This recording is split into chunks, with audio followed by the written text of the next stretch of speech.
ఈరోజు మహారాష్ట్రలో జరిగినటువంటి ఎన్నికల ఫలితాలు, అటు జార్ఖండ్‌లో జరిగినటువంటి ఎన్నికల ఫలితాలకు సంబంధించినటువంటి విశ్లేషణ చేద్దాము. అయితే జాతీయ స్థాయిలో ఈ ఎన్నికల ఫలితాలు అనేక మార్పులకు దారితీసేటువంటి అవకాశం ఉంది. ముఖ్యంగా బీజేపీ పని అయిపోయింది జాతీయ స్థాయిలో.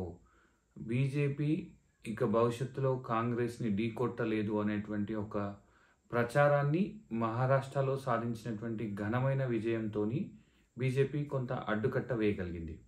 మరోవైపు జార్ఖండ్‌లో కూడా గెలుస్తామని చెప్పినటువంటి బీజేపీ అక్కడ ఓడిపోవడం, దాదాపు గతంలో వచ్చినన్ని సీట్లు మాత్రమే రావడం అనేది పెద్ద డిసప్పాయింట్‌గా చెప్పాలి. ఎందుకంటే మహారాష్ట్రలో అప్పటి వరకు ఉన్నటువంటి శివసేనను, ఎన్‌సీపీని విడదీసి మరీ పెద్ద ఎత్తున ఫ్రాక్షన్స్‌గా ముక్కలు ముక్కలుగా చేసి వాళ్ళందరిని ఇందులో కలుపుకొని ఎన్నికలలో పోటీ చేసింది. అంతకుముందు ప్రభుత్వం ఏర్పాటు చేసింది.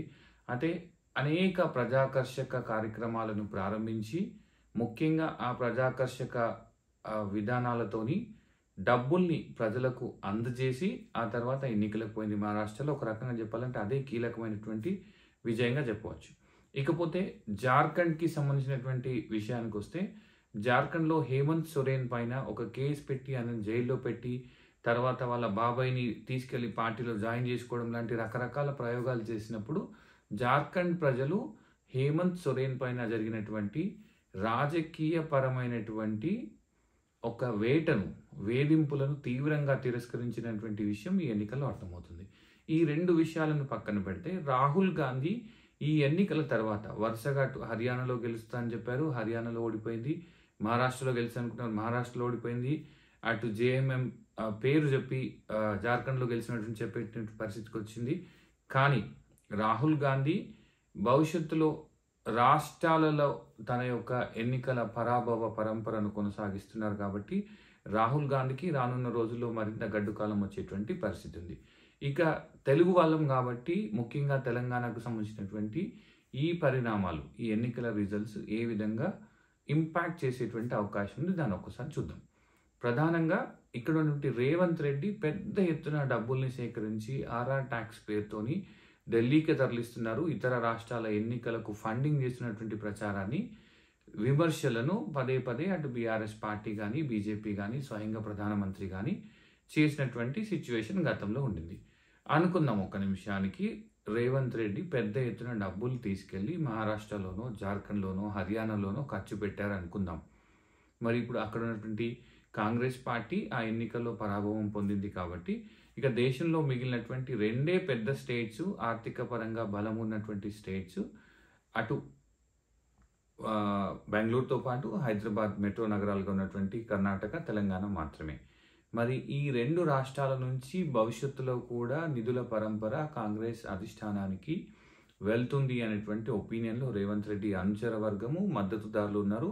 భవిష్యత్తులో పెద్ద ఎత్తున డబ్బులు చేకూర్చగలిగేటువంటి శక్తి రేవంత్ రెడ్డికే ఉంది కాబట్టి రేవంత్ రెడ్డి పదవి గండానికి ఎలాంటి అవకాశం లేదు, ఆయన పదవికి ఎలాంటి దోకా లేదనేటువంటి ఒక మాట చెప్తున్నారు. మరొక వైపు బీఆర్ఎస్ పార్టీ ఏం చెప్తుందంటే, భవిష్యత్తులో ఒక సంవత్సరంన్నర కింది వరకు కూడా నరేంద్ర మోడీ అనేట ఆయన జాతీయ స్థాయిలో పెద్ద నేతగా మారినారు. ఆయన ఫేస్ వాల్యూ ఆధారంగా ఎన్నికలు జరుగుతున్నాయి. భవిష్యత్తులో అధ్యక్ష తరహా పాలన వచ్చేటువంటి అవకాశం ఉంది. రీజనల్ పార్టీలన్నీ తుడిచికి పెట్టుకుపోతాయి, కేవలం జాతీయ పార్టీలే మిగులుతాయి, అందులో బీజేపీ మాత్రమే మిగులుతుందని మాట చెప్పినారు.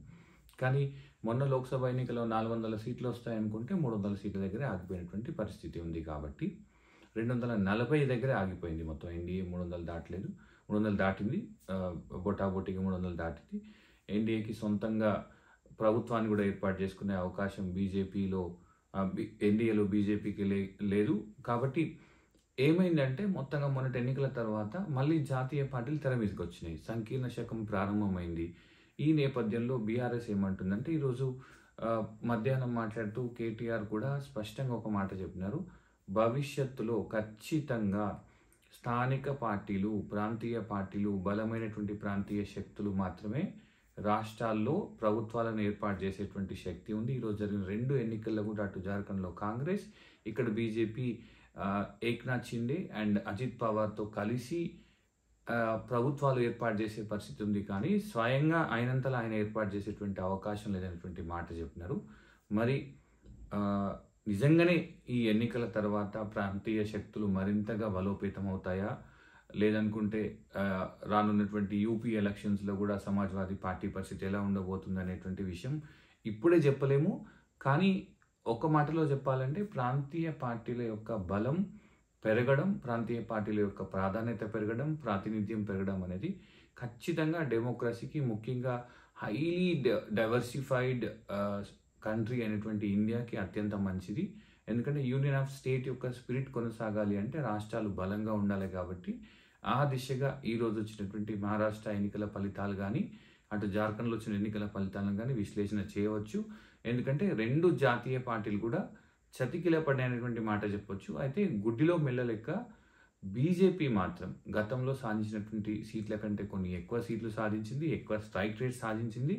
కానీ సొంతంగా ప్రభుత్వాన్ని మాత్రం ఏర్పాటు చేయలేదు. ఖచ్చితంగా అక్కడ కూడా మహారాష్ట్ర ఆత్మగౌరవానికి సంబంధించినటువంటి పార్టీలే మళ్ళీ బీజేపీకి మద్దతు ఇవ్వాల్సినటువంటి పరిస్థితి ఉంది, లేదంటే ఆ పార్టీలకే బీజేపీ మద్దతు ఇవ్వాల్సినటువంటి పరిస్థితి ఉంది. కాబట్టి భవిష్యత్తులో ఈ ఎన్నికలు ఖచ్చితంగా కీలకమైనటువంటి పరిణామాలకు దారితీసేటువంటి అవకాశం ఉంది. ముఖ్యంగా ప్రాంతీయ పార్టీల యొక్క ప్రాధాన్యత పెరిగే తీరుగా రానున్న రోజుల్లో రాజకీయ సంకీర్ణ శకం కొనసాగబోతుందనేటువంటి మాటను కూడా మనం చెప్పవచ్చు. ఇది ఈరోజు మహారాష్ట్ర, జార్ఖండ్ రాష్ట్రాలకు సంబంధించినటువంటి ఎన్నికల విశ్లేషణ.